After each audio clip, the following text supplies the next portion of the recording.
Hi guys. So in light of Valentine's Day, I read a romance. YA romance specifically. I have read romantasy in the past. I never really, well no, I guess I did. I've talked a little bit of romantasy on this channel because I talked about Emily Wenzel's Song of Silver duology. But this time I'm going to be talking about Twelfth Night by Alexine Farrell-Fulmuth, which I guess is another pen name over Olivia Blake. I don't know much about her. Honestly, this isn't my go-to genre, but when I was at the bookstore, I saw this, and I thought it looked really cute, and it was, and we'll get into that in a minute. But I also kind of really like the game on sprayed edges. So this book follows, so it is a Shakespeare retelling, and specifically it follows two characters, Viola Reyes and Jack Orsino. Typical romance, polar opposites. So they are kind of student body co-presidents. Well, I think technically she's the vice president. She is very emotionally shut off, very closed off, and Jack is the star football player dating the head cheerleader type of character. Viola really likes things like Conquest, which is basically D&D, and then she is obsessed with this MMO called 12th Night, which is kind of really cool in concept, kind of based around Knights of the Round Table, and discovering all these relics, blah blah blah.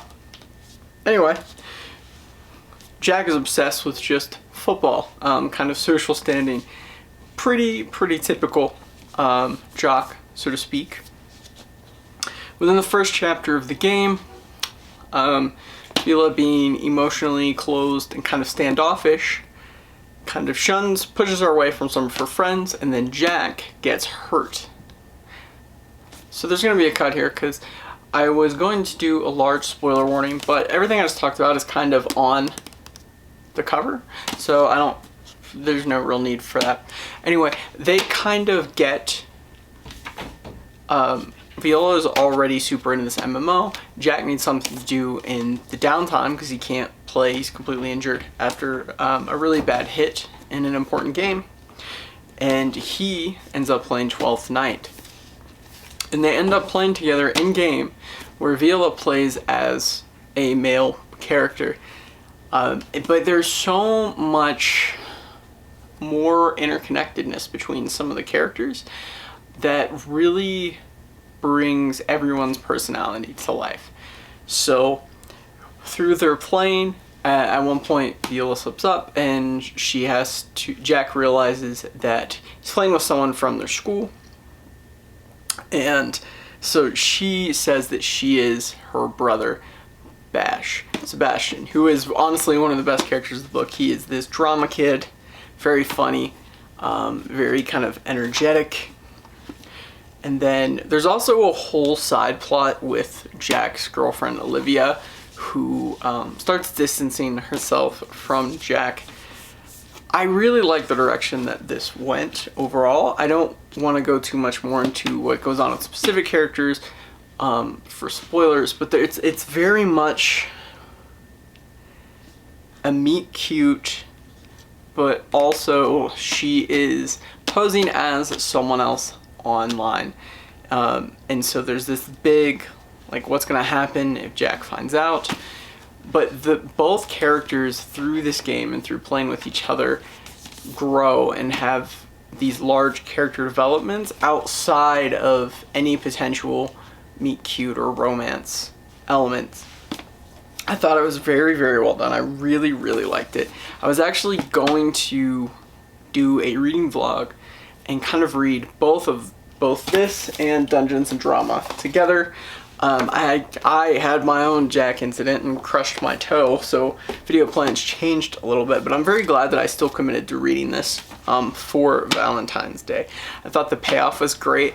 There are some really fun scenes. At one point, there's this kind of get-together that goes a little bit awry. Viola still volunteers at this big con, basically this big event, and she was trying to get Jack's girlfriend Olivia, because they ended up bonding over a school project. She was trying to get her a volunteer ticket after her friend kind of bailed, but Viola's friend Antonia gave her volunteer ticket to her brother Nick, who used it for Jack, who was trying to go to the event because he knew Olivia would be there. So now Viola and Jack are kind of at this event together doing ticket support. And there's this whole scene where they're just kind of like, I don't want to say mocking because that sounds mean, but they're kind of getting a little sassy with people who are being rude, or like bullying in some way, and they're just kind of ganging up on these kind of rude people. If you've ever been to a con or any kind of event where you've seen people online that are just getting rude about things that are just outside of everyone's control, you'll really like that scene. It's really funny. It's really well done. There's a lot of chemistry amongst all of the characters, not just the main two, which a lot of romance, not just romance books, but like romance movies, Hallmark movies, a lot of times the side characters feel kind of Mary Sue, like they're dead characters. None of the characters feel like that here. Even Viola's mom, who at one point gets her own little plot arc too, feels pretty well fleshed out and has some depth to her. And all of these things kind of come together and impact the growth of all the other characters. It's really well, it's really well done from a character development and relationship perspective. I don't know that I'm gonna read a ton more romance. I might still read Dungeons and Drama for the month of February, but I'm very glad that I still committed to reading at least one of them, and I would very much recommend this. I think I give it 4 stars on Goodreads. I really enjoyed it. It was everything that I was hoping it would be, plus some. It was very fun, it was very humorous. I had a spectacular time. This was the first single book review I think I've ever done either, so I think it is kind of funny that it ended up being a romance book instead of something more fantasy or horror, which is 90% of what I read.